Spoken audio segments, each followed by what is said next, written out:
దాశరథి కరుణాపయోనిధి నువ్వే దిక్కని నమ్మడమా నీ ఆలయమును నిర్మించడమా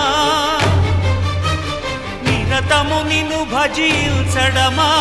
రామకోటి రచించడమా సీతారామ స్వామి నే చేసిన నేరమదేవి నీ దయ చూపవదేమి నీ దర్శనమీయవిదేమి దాశరథి కరుణాపయోనిధి